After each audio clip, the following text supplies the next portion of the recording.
And right now, there's limited electrical capacity at the local level. Never mind generating it, where we're going to generate the electricity. Another question that Energy Futures have looked into. But once you get those electrons from wherever they're generated, how do you get them into your apartment building and to your parking stall and then into your vehicle? That's not as easy as it sounds.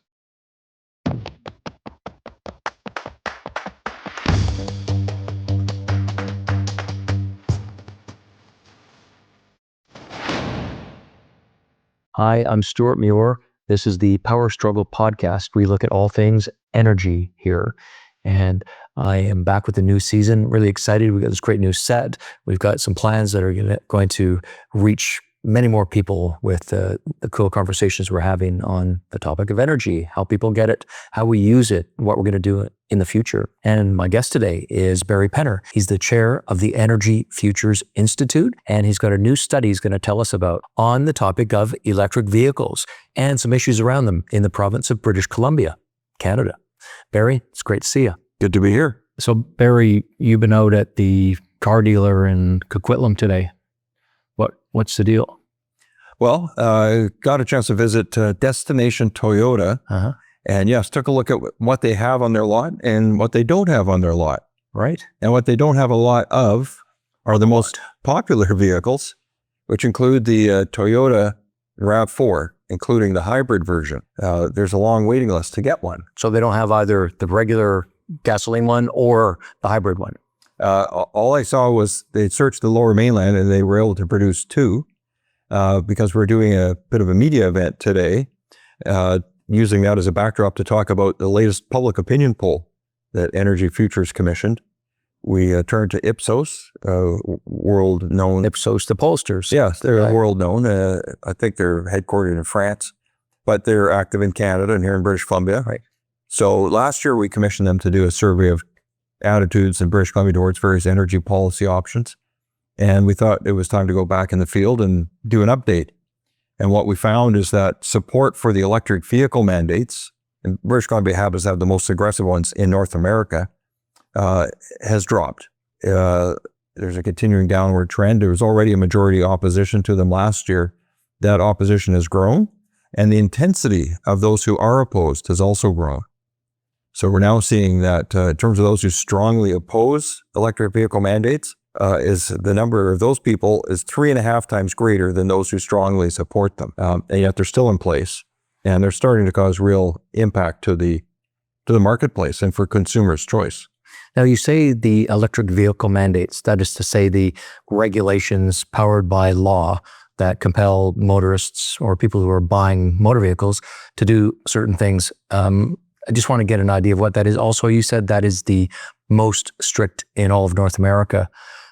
And I just wonder how it compares as well with the world overall in terms of this impetus to decarbonize road transportation by forcing people to buy EVs, giving them no choice but to buy EVs. That's really the setting, isn't it? That's one way to describe it. Yes, it's the government coming in, putting their hand into the marketplace and tipping the scales. Other countries have done it via incentives, tax discounts if you buy electric vehicles, and higher taxes on non-electric cars. I'm thinking of Norway, for example. But very few countries have actually come in with a strict mandate so far and said, this is what you must buy. But that's the approach we're taking in Canada, and specifically, and even more so here in British Columbia.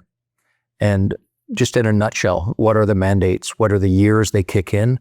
And what do they compel buyers to do? So they are starting to bite right now. And so that'll be a surprise for many people watching. And now is August, Yes. 2025. So getting towards the end of 2025 into 2026. So what happens around this time of year is the 2026 models start arriving. Right, of course. Summer. You don't summer when you see next year's car. The next year's cars are coming. And so the government has indicated that their requirements will apply to the model year. It's not the calendar year, it's the model year, 2026 model year. And those cars are now arriving, or in some cases, not arriving in the same quantity they would, because the manufacturers do not want to be hit with a $20,000 fine per vehicle that exceeds the allowed quota of non-electric cars. And so in British Columbia, they have to sell 26% electric cars or buy offsetting credits from some other manufacturer who has more than they need, i.e. sells more electric cars than 26%, well, guess who that is? That's Tesla.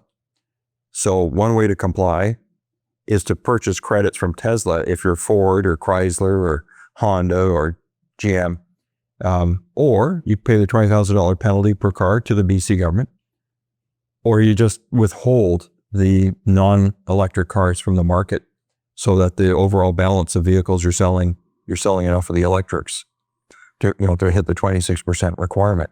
So what's the most popular car in Canada right now? I think it's the RAV4.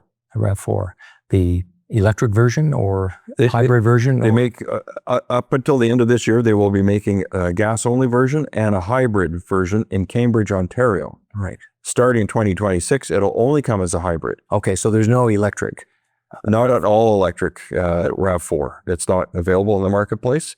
There is a plug-in hybrid version. You can go about 45 kilometers or so. Right. Am I right? No, 68 kilometers on a charge. Right. Before the gasoline engine kicks in. And so you have the option to operate in electric mode for around town.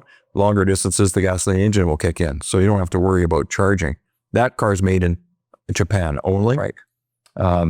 But the car that's selling the most is this vehicle made in Cambridge, Ontario. In fact, Canada's exporting. The majority of the production in Canada gets exported to the United States.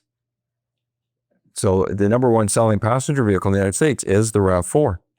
Made by Toyota, and it's made in Canada. Okay, so Barry, you went out, you found there was a hybrid RAV4, one of the most popular cars on the market. You could go check it out, but would the consumer here be able to buy that car under these new regulations to green up the road transportation fleet? That's the kicker. They're already difficult to get because they're so popular. The plant's running at full tilt right now to meet consumer demand. This is a vehicle consumers find useful for them. That's 5 passengers. You can put lots of cargo in. It's great for going to soccer practice or hockey or skiing or whatever. So it's selling. But under the electric vehicle mandates, both federal and provincial, hybrid vehicles don't count. And so this vehicle, even though it's made in Canada and it's hybrid and gets very good fuel economy, will attract that potentially a $20,000 penalty per car, or Toyota will be forced to buy offsets, credits from other car companies, Tesla, So will in that, order to be able to sell this car to you. so are they just going to eat the 20,000 at the dealership, or are they going to pass it on to the customer? I mean, presumably the latter. The regulation is aimed at the manufacturer. Right. Now, will they try to pass it on to their franchise operator? Unlikely. There's not enough profit margin to do that. Right. They'd be selling at a loss. In fact, on the electric side, they already are selling at a loss. And if you look at Ford, every quarter, they say they're losing about $1 billion every quarter for their electric vehicle division.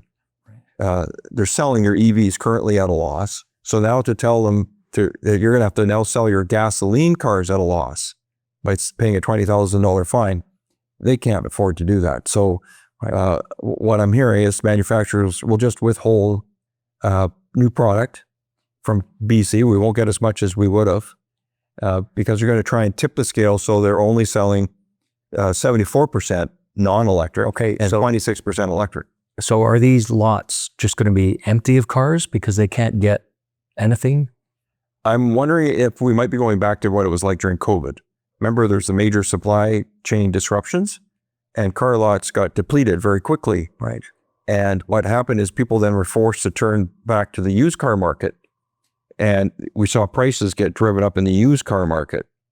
And if you step back and look at it from a sociological perspective, it disproportionately impacts lower income people who rarely are able to purchase a brand new car, but they purchase vehicles in the used car market. Well, now we have government policy in effect driving up the price of used cars. Yeah. I've got to think that this wasn't thought through fully, or something has changed since those rules were brought in. What's going on? Because I don't think there would be any sensible person who would want to cause this effect, is there? I think what's happened is the consumer uptake of electric cars has slowed. It's not met the trajectory that the central planners and government were assuming that it would take off because everyone would want. They kind of drew a straight line. And they had going up. They had incentives, right? They had rebates and Correct. things like that. So that was maybe, we saw a lot of talk, a lot of excitement about the fact you could get a rebate if you bought an EV. I remember when people were lining up around the block for Teslas when they were offering that. Yeah, there was a time when the federal government offered you up to $5,000 rebate off the price of a electric vehicle. And provinces like Quebec and BC were kind of competing with each other to see who could offer up most generous rebates provincially. And you could add that on top of, stack it on top of the federal rebate. So in Quebec, people were getting, I think, up to $7,500 from the province, $5,000 from the federal government. All of a sudden, you're talking $12,500. That made a big difference. Right. However, Quebec put a freeze on their program over Christmas, and they're gradually scaling down their provincial rebates. They revived them now, but it'll reduce them out. And they projected that within a year or so, it'll be phased out completely, maybe 2 years. But in BC, they just stopped abruptly in May. So the $4,000 the province was offering evaporated in May of this year.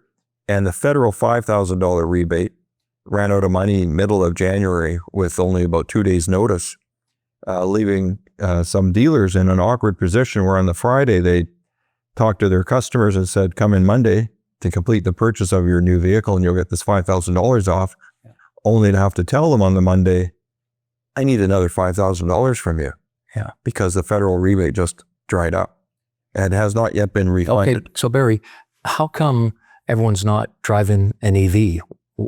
Is it partly maybe these subsidies aren't there, but what else is going on that the central planners of government have been disappointed? Well, maybe they're disappointed, maybe they're not, I don't know. Well, clearly there was this expectation that we saw an early uptick in EV sales, and some people in government and maybe certain environmental groups just drew a dotted line projecting that into the future, extrapolate. Yeah. Well, life doesn't often run on a straight line, and the early adopters, the people who like new technology and had the financial wherewithal to go out and buy these vehicles that were more expensive, even with the rebates, they rushed out, made their purchase, and that cohort has now, for now, been satisfied. And then the rebates disappeared, right? And sales are dropping. So if you look at the trend line last year about this time, we hit kind of peak EV in British Columbia at up to around 24% of all new vehicles were electric. So hitting the 26% requirement for the 26 model year on the surface seems achievable. Yeah. Except then the bottom dropped out.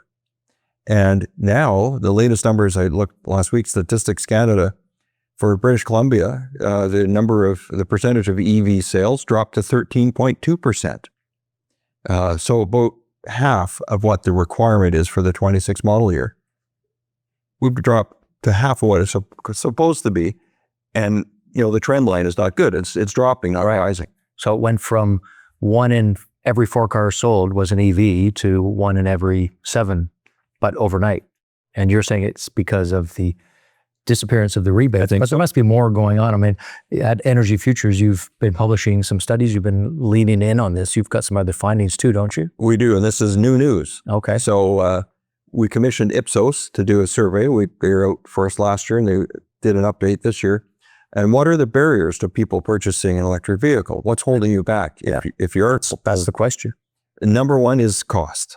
Okay. Number one issue is cost. Right. And that's uniform across the province.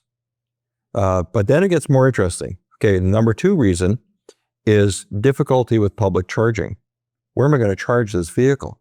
Right. Not everybody lives in a single family home with a garage where they can securely park their vehicle overnight and spend extra money to install a level 2 charger or something at home. In fact, about 40% of British Columbians live in multifamily homes. So that gets more challenging. So and that's reflected in the polling. In the Lower Mainland, there was less concern about where am I going to charge my vehicle. But outside the Lower Mainland, Vancouver Island, the North, the Okanagan, that issue rises up. Okay. So where am I going to charge this vehicle? So number 1 is cost. Number 2 is where am I going to charge it? Okay. Any other concerns?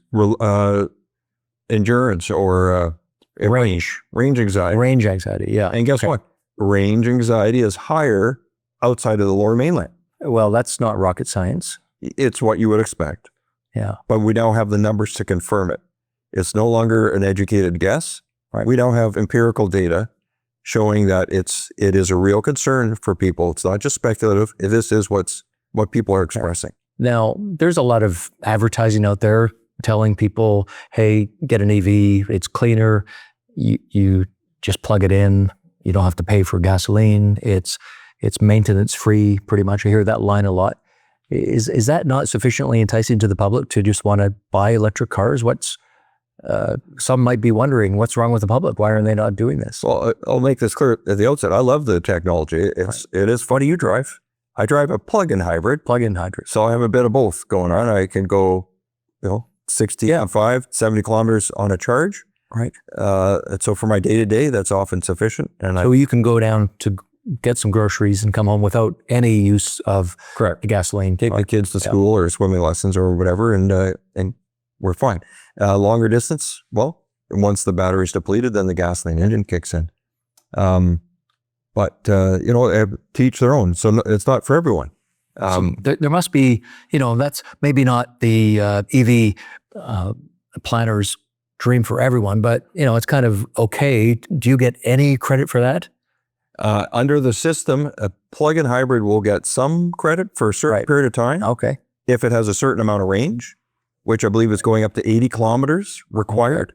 Does anyone make such a car? I believe only Mercedes. Right. So if you can afford a Mercedes. I think next year, Toyota is planning to come out with a RAV4 plug-in hybrid. Right. That they're hoping will have that range. It's being tested now by the U.S. Environmental Protection Agency. You hear about this EPA rating, fuel economy. Well, they're doing the same thing for the plug-in hybrid. So it's in testing right now to see what their EPA range, but Toyota's hoping it'll get that 80 kilometer rating for electric only, but it'll be one of very, very few plug-in electric vehicles in the whole world that can accomplish that. At the moment, as we mentioned, I believe it's Mercedes is selling a plug-in hybrid that gets more than 80 kilometers range. And what about other issues involving the consumer? I mean, they're just not getting up to speed with this. There must be a lot of people in Metro Vancouver living in condos and townhouses. Do they have an easy time, a hard time getting the power they want? I think for most people, they hear it in passing, sounds like a great idea. Right. Until it comes down to them having to make a decision and trying to purchase a vehicle. Okay. And then stumbling into this, pardon me, I'm having to get an electric vehicle or being pushed in this direction. And where am I going to charge it if I live in an apartment building? Right. Some apartment buildings have some chargers, but if a lot of people have an electric vehicle, then there's competition for limited spaces to plug in. And it is causing conflict in strata councils, not in the future, but right now, because stratas are grappling with the question, do we spend our money to retrofit our aging apartment building to increase the electrical service and capability and install these chargers for those few people that have EVs at the cost of everyone else? What's the fair way to apportion these costs? What do we do? And like I said, there's limited space, and right now there's limited electrical capacity at the local level. Never mind generating it, where we're going to generate the electricity. Another question that Energy Futures have looked into. But once you get those electrons from wherever they're generated, how do you get them into your apartment building and to your parking stall and then into your vehicle? That's not as easy as it sounds. And many people in the electric utility business tell me, Barry, generating the electricity, yes, that's a big challenge and it's costly, but that's the easiest part of the question. The hardest part is getting it from there through transmission lines into your neighborhood, through substations, stepped down and distributed, and then into your apartment building and into your parking stall and into your vehicle. That process gets very expensive and time consuming. So different people, depending on their living arrangements, face different challenges. I recently encountered someone in my community who was having a debate with someone in the restaurant. We're in the valley. Yes, about electric vehicles. This other person said, oh, they're terrible. I'd never get one. They don't work. And this guy said, well, actually, they work great if you have the right setup. And then he went on to describe, I believe his name is Gord, that he has for 5 years, has driven a Model 3, Tesla Model 3, and he drives 160 kilometers every day for work, 80 kilometers one direction and back. and wants to charge at home in his townhouse.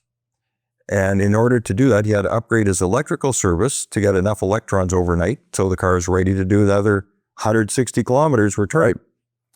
Just the standard wall plug wouldn't give him that amount of electricity overnight. He had to upgrade his service to what's known as level 2. Right. But turned out his townhouse was already almost maxed out in terms of service, the amount of electricity. Pretty typical situation. I think so. I don't know. But for him, he asked the electrician, what are my choices? What can I do? He said, well, the easiest thing is to take out your electric stove, which is a 40 amp service, dedicated service for this. Take that out, put in a natural gas stove, and then reallocate that electrical service that was dedicated to your stove and bring that to your garage. And then we can put in a level 2 charger for your Tesla.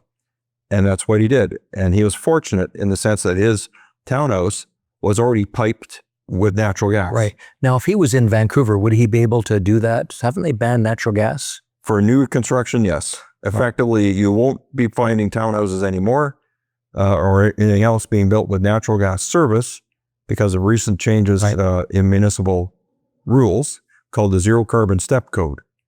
This is being encouraged by the provincial government under their Clean BC policy.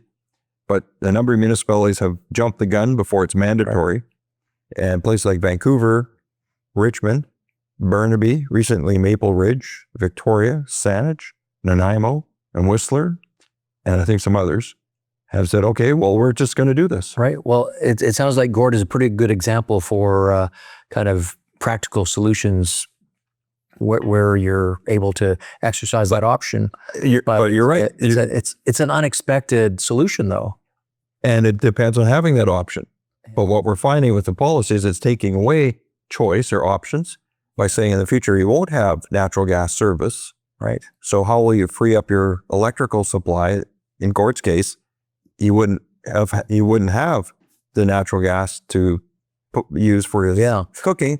Well, and then he would be able to charge his Tesla over. And there's a whole bunch of other townhouses. It's not just his. So they're all going to make a choice if they're at the point where they might want to look at an EV. Correct. Would they all land the same place that Gord did? I wonder. You can see why this is a more complicated issue than was originally thought. So where is this headed? You were down at the dealer's lot. You took a look at the RAV4. This is really popular. So popular, you can't get one. There's a long waiting list to get. Waiting list, yeah. So everyone wants a hybrid RAV4. And the factories are going full tilt. Right. The surprising thing I learned is Toyota is the #1 manufacturer of cars today in Canada by volume, and also in terms of employees that they support in Canada, followed by Honda, which is manufacturing the Honda Civic, including the hybrid version, and the CR-V, which is a sport utility similar to the RAV4, including the hybrid, and it's made in Canada. But again, under the electric vehicle mandates, both federal and provincial, those vehicles aren't good enough. And so, in effect, our mandates are going to encourage Canadians and British Columbians to take their hard-earned dollars and not spend it on something made in Canada, but send it on something built in the United States or offshore. And I think it's got to be an unintended consequence, especially this time when we're facing tariffs and trade uncertainty and threats from the United States, that our own legislation's compounding the problem and is maybe in the auto sector even worse than the tariffs, that we're essentially banning or punishing the purchase of vehicles made in Canada. So is it just BC doing this, or is everyone else in Canada? There's the federal mandate. It's not as aggressive in the early years in terms of percentages, but the framework is very similar. Right. What about the USA? That's kind of off the table now. What, they're not following through with NEV? They never did have really a strict. More about a market thing. I mean, things they do down there. Don't really let the market decide. The Biden administration had targets. Yeah. But they weren't firm mandates. Right. Donald Trump in his campaign referred to them as mandates, and that was quite an effective communications tool, but they weren't nearly as rigid as ours. Okay. But even those targets have been removed by the Trump administration, and I think in California, there's questions about whether their electric vehicle mandates will stay in place. They're not as aggressive as British Columbia's, I think their requirement is 68% electric vehicle sales by 2030, whereas in British Columbia, it's 90%. Yeah. So the most aggressive in North America are here in British Columbia. Now, a lot of people will be used to, when you want to get a new car, you look in the weekend paper. Well, I guess maybe you don't have a weekend paper. You look online, you find all the ads for the cars. Then you go down to Open Road and there's 10 dealerships and you can go around the circle in Richmond and see hundreds of different models of cars. And then you can decide which one you want to buy. And then you can buy it and you can drive away maybe right then and there, or maybe you have to wait for a special order. Is that how things are going to be in a few years based on what you saw today? I would say it's not like that right now, for at least for certain. Well, I'm already living in the past. Yeah, it's hard. And it's been slim pickings ever since COVID, right? We had the supply chain disruption caused by COVID. Yeah. And now we're having a supply chain disruption caused by electric vehicle mandates. Okay. So this one's kind of self-imposed by federal and provincial governments. Yeah. So we were headed for this bureaucratic nirvana where all the cars on the road, especially the new ones coming on, would have no tailpipe emissions. Everyone would love them. Everyone would be able to afford them, no matter how humble their circumstances. Is that how things have turned out? No, they haven't. And you would think our provincial government would maybe lead by example. But I took a look at a recent report from BC Hydro about their vehicle fleet. BC Hydro, our government-owned electrical utility that is promulgating electricity and electricity usage, promoting it. Guess what? Less than 5% of their entire vehicle fleet of about 5,000 vehicles are electric. So 95% are not. And yet manufacturers are being told you have to sell 26% electric vehicles starting the 26 model year. Right. And probably a lot of those vehicles are service trucks and things like that you need to be Presumably able to get out in a storm and go fix that. But to me, that kind of proves the point. Yeah. Different people, different companies have different needs. Yeah. And this one-size-fits-all solution imposed by the heavy-handed government is running up to reality. Mm-hmm. And different people have different issues. Right. It doesn't work for everyone. So I was on a talk show recently on CKNW and caller said, but wait a minute, I need a F-350 or a diesel-powered truck for my work. I live in Campbell River, work off-road in rugged terrain. Are you telling me I'm supposed to rely on an electric vehicle when BC Hydro won't for their heavy-duty work? Why the double standard? It's a good question. Yeah. Okay. Well, where is this going? Where will we be in 2030? I know there's a big milestone you hear a lot. Is it 90% of all new vehicles sold in BC have to be electric vehicles? How are we going to get there from where we are now? Well, we won't. Okay. We won't. Any advice for the government then? I'm assuming they're concerned about this. I would hope so. I think a recognition of reality is in order. And again, if you look at other jurisdictions that are held up as the poster child, Norway, they didn't get to where they are in terms of a high percentage of electric vehicle sales by sales mandates. They did it with tax policy, significant subsidies for those people that purchased electric vehicles, big subsidies for electric charging. They also had a long runway. They started at this more than 10 years ago, maybe 15 years ago. And it's cost them a lot of money. It's cost the Treasury billions of dollars in US dollars if you convert the currency for a population about the size of British Columbia.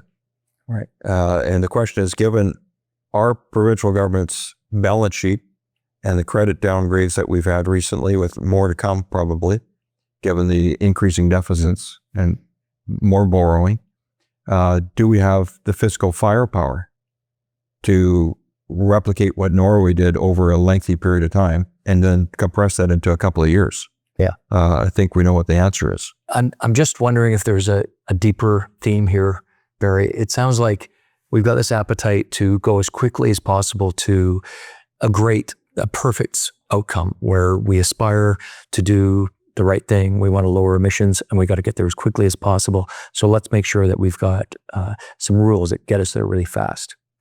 And it turns out that in the case of EVs, the evidence in the real world doesn't support that. And then meanwhile, you've got what we know is a mindset amongst the manufacturers of cars to make them more and more efficient all the time, no matter what kind of cars. I'm sure they're making EVs more efficient, and I'm sure they're making hybrids more efficient. But I'm also sure, because I've looked into this, that they're making gasoline and diesel cars more efficient too in all these little ways, right? Is there something here about, that age-old human quest for perfection that has prevented us from seeing things that are, okay, because they're incremental and going in the right direction? Yeah, I think there is. And I understand the impetus. Yeah. We're trying to reduce greenhouse gas emissions and other emissions. And we have made great strides in reducing those other emissions. We seldom talk about air quality problems anymore in the Lower Mainland. We used to. That's right. And that's because the cars have cleaned up a lot. I used to see that layer of smog. It was kind of yellow flying Absolutely. in. It was really noticeable. You don't see it anymore, especially coming in on the ferry, especially from Nanaimo. You come in towards the east, you look at the city, and you don't have that haze in it. And I live in the Fraser Valley. There would be summers we'd go days, sometimes weeks, that you couldn't see the mountains, even though it wasn't cloudy. Right. It was the haze or the smog. So there's been huge improvements, but there is a desire to get there quickly. And I understand that impetus, however, it comes up against reality and practicality. So there's that old expression, don't let your desire for the perfect get in the way of the good and become the enemy of the good. And I think that's unfortunately what's happening. So something like the Toyota Prius, that's the legendary hybrid car, Right. been Goes around way for back. decades. Last year, it set a Guinness World Record. That was the newest model, the latest. It's in production now. Yeah. Go down to the dealer, see if you can get one. There's a waiting list for that too, right? Because it's desirable. But this individual, a person in the United States, drove it, and it was all checked out by Guinness. Drove it from Los Angeles City Hall to New York City Hall, cross country, and he managed to average 93 miles to the gallon. He didn't modify the vehicle. Yeah. It wasn't aftermarket anything. It was just a stock vehicle. Is that going at highway speed? I'm not sure exactly how he pulled it off, I wonder. but it was verified. He managed to hit 93 miles to the gallon, and it's a world record. Yeah. For a production vehicle. And that's the result of continuous technological improvement. Continuing to tweak and improve the efficiency of the vehicle, the design, the aerodynamics, and the hybrid battery system, and combined with the internal combustion engine. All of these things working together. The vehicle wasn't that efficient 20 years ago, not even 10 years ago, but continued reinvestment in research. But when governments come along and say, never mind that, you have to only do this. But It discourages innovation and the creative thought process. the buying public has figured that out in Canada, because you can't get a hybrid because your neighbor has bought it. They're sold out. The EVs, can you get those? They're much more readily available, yes. But are people buying them? That's why they're available. They're not selling. People aren't buying the EVs. And what about old-fashioned gasoline cars? Well, they're going to become more scarce. And here's the thing. In BC, Yes. not in Alberta. Actually, not the same. But we could maybe get yourself to Saskatoon. There is a risk, and it maybe is already happening, of arbitrage. Yeah. People setting up I mean, you'd expect mechanisms for getting vehicles in Alberta and bringing them into British Columbia and finding workarounds to source their vehicles that way. And I worry, as a former public policy maker in British Columbia, that we will experience what we call leakage, which is our dollars, tax dollars, will flow elsewhere, and rather into our coffers where we desperately need them given the size of our deficit and ongoing spending. Well, presumably there'll be someone in the tax department who's trying to find a... They keep trying to close, but we know how it works. Yeah. People are very creative. They'll find more workarounds. I'll close one door, you open another. Right. But back to the EV thing. One of the goals with the mandates was to force manufacturers to make electric vehicles. Right. Well, they all do. All the mainstream Right. manufacturers have them available to your customer, to you. You can go buy one if you want one, And like I said, they're available in the lot, unlike, hybrids or other non-electric vehicles. You can easily get one, but they're not selling in quantity. Yeah. So the manufacturers have made them available. They've spent billions of dollars in research and development. And so they're there. And what are consumers doing? Some are buying them, but like I said, the most recent data in BC was only 13% of new car sales in June were electric, which means, let's see my grade 12 math here, 87% weren't. 87% weren't, and people had the choice. They had the option. And 87% chose a non-electric. So that's what people are doing in practice.